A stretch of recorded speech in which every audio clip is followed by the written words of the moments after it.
There's two things that need to be considered when adjusting the flame. First is the amount of gas that's flowing through the tip, and second is the relationship between the amount of oxygen and the amount of acetylene. Now, these tips are designed to operate with a certain amount of gas flow that helps keep the tip from getting too hot.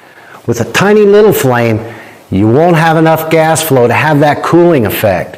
And with a big flame, there's a chance you'll have localized overheating. Either situation can cause the torch to pop, which blows out the puddle.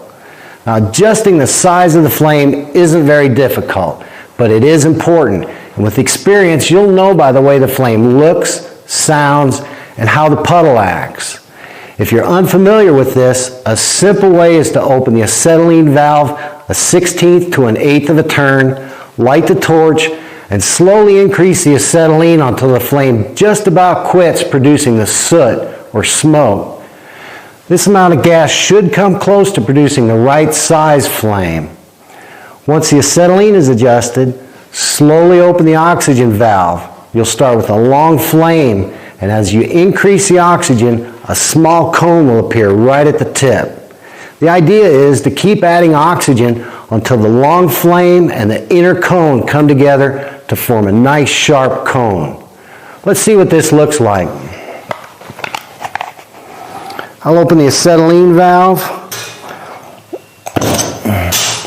and I'll slowly increase the acetylene until it just about quits producing the smoke. Also, notice how the flame has started to feather out on the end. I'll start adding oxygen, and the cone will appear right at the tip.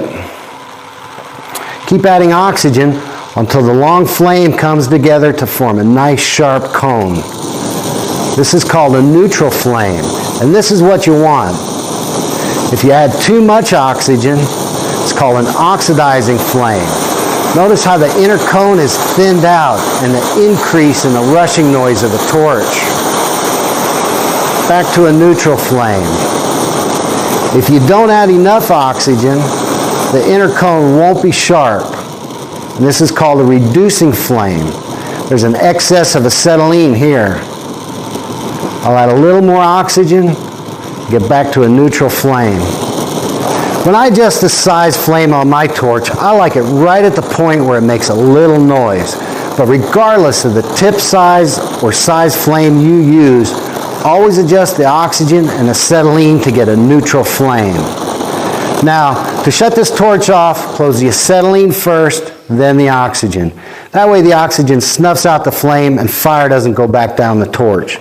This is easy to remember because you turn the acetylene on first and you turn the acetylene off first. Now, when you've adjusted the torch to a neutral flame, if the inner cone isn't sharp or maybe it's angling to one side, your tip is dirty. Use the tip cleaners to dress up the face and clean the orifice. You need a clean tip to focus and concentrate the heat of the flame where you want it, and it does make a difference. Always keep your tip clean. I'd like to visit a little more about adjusting the flame. In welding,